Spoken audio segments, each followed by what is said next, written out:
नमस्कार, देश प्रदेश व दुनिया की तमाम बड़ी खबरों में आपका स्वागत है। आइए एक नजर डालते हैं आज की मुख्य हेडलाइंस पर। बड़ी खबरों में आज हम आपको बताएंगे हरियाणा के मंत्री किस मांग को लेकर पहुंचे सीएम दरबार में। बताएंगे किसान नेता डल्लेवाल के डॉक्टरों ने क्यों कहा कि इनके शरीर में सिर्फ हड्डियां बची हैं। बात करेंगे दिल्ली में आम आदमी पार्टी ने बीजेपी से क्यों पूछा कि आपका दुल्हा कहाँ है। हरियाणा में बीजेपी के किस नेता से मांगी फिरौती। बताएंगे दिल्ली में प्रियंका गांधी के गालों को लेकर क्यों मचा है बवाल। बात करेंगे चुनाव में दिल्ली के लोग किससे बदला लेना चाहते हैं।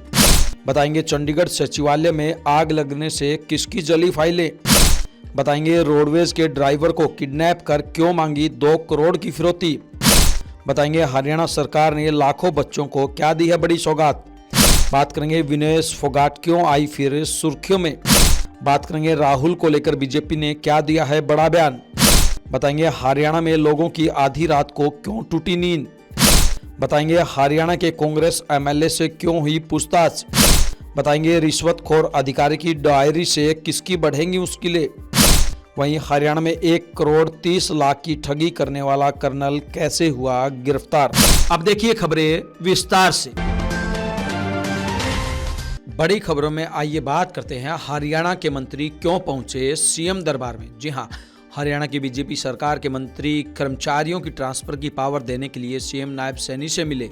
उन्होंने कहा कि उन्हें भी ग्रुप बी कर्मचारियों तक ट्रांसफर के अधिकार दिए जाएं। प्रदेश सरकार में 11 कैबिनेट और 2 राज्य मंत्री हैं। फिलहाल मंत्रियों को प्रदेश में दर्जा 4 कर्मचारी बदलने का भी अधिकार नहीं है। सारे तबादले सीएम ऑफिस से ही होते हैं, जिसके लिए मुख्यमंत्री ऑफिस में अलग से ओएसडी लगाया गया है। सरकारी सूत्रों के मुताबिक मंत्रियों ने न केवल पूरी मजबूती से अपनी मांग रखी बल्कि हर ट्रांसफर के लिए मुख्यमंत्री से पूछने और एसडी के फैसले को लेकर नाराजगी भी जताई है। उसके बाद सीएम भी असमंजस में है, इसलिए उन्होंने मंत्रियों को इस पर कोई आश्वासन भी नहीं दिया। आइए बात करते हैं किसान नेता डल्लेवाल की। आखिरकार उनके डॉक्टरों ने क्यों कहा उनके शरीर में सिर्फ हड्डियां बची हैं। जी हां, हरियाणा पंजाब के खनौरी बॉर्डर पर 42वें दिन अमन अनशन पर बैठे किसान नेता जगजीत डल्लेवाल के शरीर में अब सिर्फ हड्डियां बची है। उनके किडनी, लीवर, फेफड़ों में खराबी आ चुकी है। उन्हें कभी भी साइलेंट अटैक आ सकता है, यह कहना है उनकी देखरेख कर रहे प्राइवेट डॉक्टरों की टीम के लीडर डॉक्टर अवतार सिंह का। डॉक्टर स्वेमान 5 ईवर हार्ट एसोसिएशन से जुड़े डॉक्टर अवतार सिंह ने कहा कि डल्लेवाल का अनशन खत्म हो जाए तो भी उनका शरीर पहले की तरह नहीं होगा। उनके शरीर के अंग भी 100% काम नहीं कर पाएंगे। दिल्ली में विधानसभा चुनाव से पहले आम आदमी पार्टी ने भाजपा के सीएम फेस को लेकर एक्स पर एक वीडियो शेयर किया है। इस वीडियो में बारात के एक घोड़े को दिखाया गया है। इस घोड़े पर कोई बैठा नहीं है। वीडियो में आम आदमी पार्टी ने पूछा, ये बिना दूल्हे का घोड़ा किसका है, बीजेपी का है क्या? अरे बीजेपी वालों, अपने दूल्हे का नाम तो बताओ। उधर भाजपा ने इस वीडियो का जवाब पोस्टर जारी करके दिया। भाजपा ने एक्स पर जारी किए पोस्टर में लिखा, आप दाद जाएगी, भाजपा आएगी।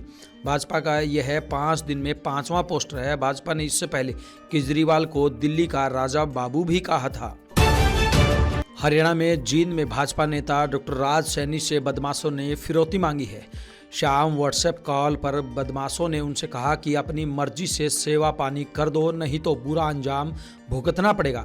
सैनी जींद से भाजपा के जिला महामंत्री और नगर परिषद की चेयरपर्सन के प्रतिनिधि भी है।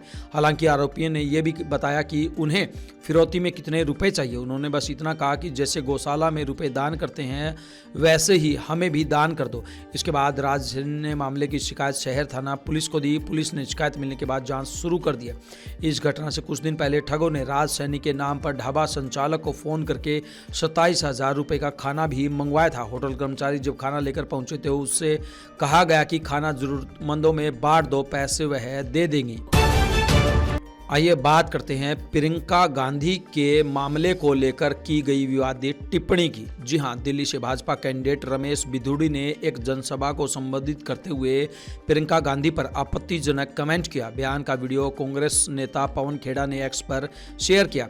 रमेश बिधूड़ी वीडियो में कहते दिख रहे हैं कि लालू ने वादा किया था कि बिहार की सड़कों को हेमा मालिनी के गालों जैसा बना दूंगा, लेकिन वे ऐसा नहीं कर पाए। मैं आपको विश्वास दिलाता हूं कि जैसे ओखला और संगम विहार की सड़कें बना दी हैं, वैसे ही कालकाजी में सारी की सारी सड़कें प्रियंका गांधी के गाल जैसी बना दूंगा। पवन खेड़ा ने इस बयान पर ऐतराज जताया। उन्होंने सोशल मीडिया पर लिखा, यह बदतमीजी सिर्फ इस घटिया आदमी की ही मानसिकता नहीं दिखाती, यह है इसके मालिकों की असलियत। ऊपर से लेकर राष्ट्रीय स्वयंसेवक संघ यानी कि RSS के संस्कार आपको भाजपा के इन ओछे नेताओं में दिख जाएंगे। दिल्ली के पूर्व मुख्यमंत्री और आम आदमी पार्टी संयोजक अरविंद केजरीवाल ने कहा कि दिल्ली की जनता भाजपा और केंद्र सरकार से नाराज है। जनता भाजपा से बदला लेने को तैयार बैठी है। केजरीवाल ने कहा, पीएम रोज दिल्ली के लोगों को गालियां दे रहे हैं, दिल्ली की जनता का अपमान कर रहे हैं। दिल्ली के लोग चुनाव में बीजेपी को इस अपमान का जवाब देंगे। लोगों की शिकायत है कि पीएम हर 5 साल में झूठ बोलने आते हैं। ये झूठे वायदे करते हैं लेकिन काम कुछ नहीं करते। दरअसल पीएम मोदी ने दिल्ली में 12,200 करोड़ रुपए से ज्यादा की योजनाओं का उद्घाटन व शिलान्यास किया। उन्होंने कहा कि सरकार ने दिल्ली में आपदा लाई है। दिल्ली में सभी बड़े प्रोजेक्ट केंद्र की भाजपा सरकार कर रही है। चंडीगढ़ के सेक्टर 17 स्थित हरियाणा सिविल सचिवालय में अचानक आग लग गई। घटना शाम करीब 4 बजे की है। जैसे ही बिल्डिंग में आग लगी वैसे ही बाहर मौजूद लोगों में भगदड़ मच गई। बिल्डिंग से धुआं निकलता हुआ देखते ही लोगों ने इसकी सूचना अग्निशमन सेवा विभाग को दे दी। इसके बाद कुछ ही देर में अग्निशमन वाहन मौके पर पहुंचे और करीब 1 घंटे की मशक्कत के बाद आग पर काबू पाया गया। आग में यहां चल रहे दफ्तर के जरूरी रिकॉर्ड को जलने की संभावना जताई जा रही है। गनीमत यह रही कि संडे की वजह से छुट्टी थी, वरना जानी नुकसान हो सकता था। आइए बात करते हैं रोडवेज ड्राइवर का अपहरण कर 2 करोड़ की फिरौती मांगने की। जी हां, हरियाणा के करनाल जिले के नारूखेड़ी गांव से हरियाणा रोडवेज के ड्राइवर के अपहरण की गुत्थी पुलिस ने 12 घंटों के अंदर ही सुलझा दी है।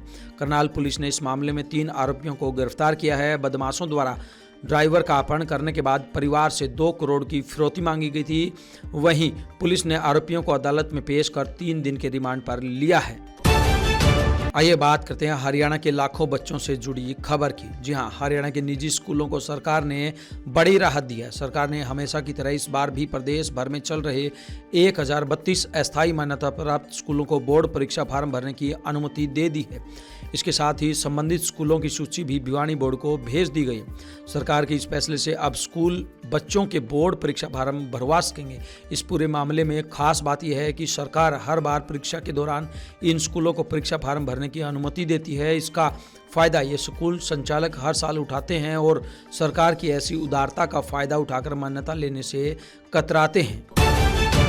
हरियाणा में जुलाना से कांग्रेस MLA व रेसलर विनेश फोगाट जुलाना पहुंची। यहां वार्ड 5 में लोगों ने उन्हें बताया कि यहां वाटर सप्लाई की लाइन टूटी हुई है। लोगों के घरों की नींव में पानी जा रहा है, मकानों में दरारें आ गई है। यह सुनकर विनेश फोगाट ने पब्लिक हेल्थ डिपार्टमेंट के सुपरिटेंडेंट इंजीनियर यानी कि SC को फोन लगा दिया। विनेश ने SC को कहा कि यहां आज ही किसी को भेजो, लोगों के घरों में दरारें आ गई है, घर गिर जाएंगे तो बाद में कहोगे कि बताया नहीं था। विनेश फोगाट ने कहा कि मुख्यमंत्री को भी जनता ने वोट देकर बनाया, उन्हें निष्पक्ष जनता के काम करवाने चाहिए। विकास कार्य किसी के भी नाम पर हो, उन्हें कोई फर्क नहीं पड़ता, लेकिन जनता के काम होने चाहिए। हरियाणा के मुख्यमंत्री नायब सिंह सैनी सहारनपुर पहुंचे। उन्होंने कांग्रेस पर निशाना साधते हुए कहा कि कांग्रेस के लोग कह रहे थे कि हवा हमारे पक्ष में चल रही है। 2 माह हो गए, न तो राहुल बाबा को होश आ रहा है और न ही कांग्रेस के नेताओं को। राहुल बाबा तो अपने परिवार की चिंता कर सकते हैं, इससे ज़्यादा कुछ और नहीं कर सकते। ये आप लोगों का आशीर्वाद है। PM नरेंद्र मोदी के नेतृत्व में हरियाणा में नॉन स्टॉप भाजपा की सरकार आपने बनाई है। मैं ये विश्वास दिलाने के लिए आया हूं कि हम आपके विश्वास को कम नहीं होने देंगे। हरियाणा में अल सुबह भूकंप के झटके महसूस किए गए। भूकंप का केंद्र सोनीपत का सिसाना गांव रहा। सुबह 3:57 पर जमीन से 10 किलोमीटर अंदर हलचल हुई। नेशनल सेंटर फॉर सिस्मोलॉजी यानी कि NCS के मुताबिक रिएक्टर स्केल पर इसकी तीव्रता 3.0 रही। सबसे अच्छी बात यह रही कि किसी तरह के हादसे की कोई सूचना नहीं है। अधिकतर लोग उस दौरान सोए हुए थे। जब झटके लगे तो लोगों की नींद टूट गई और उन्हें भूकंप आने का पता चला।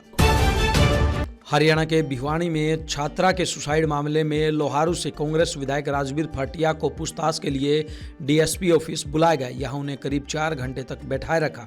पूछताछ के बाद जब वह बाहर आए तो उन्होंने कहा कि उन्हें कॉलेज की बेटियों ने बताया है कि उन्हें डराया धमकाया जा रहा है, उनसे कहा जा रहा है कि जेल हो जाएगी।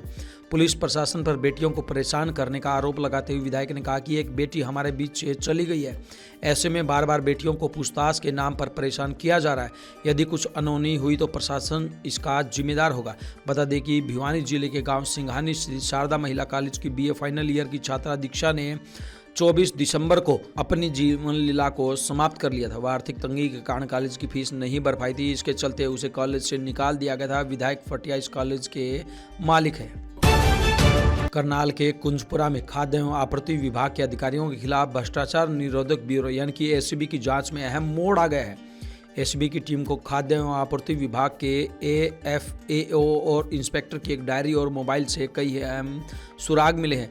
सूत्रों की माने तो डायरी में रिश्वत का पूरा हिसाब किताब है, जिसमें बताया गया है कि किस राशन डिपो से कितनी रिश्वत वसूली गई। साथ ही आरोपियों के मोबाइल से बातचीत की रिकॉर्डिंग और अन्य सबूत मिले हैं जो भ्रष्टाचार के इस खेल को उजागर कर रहे हैं।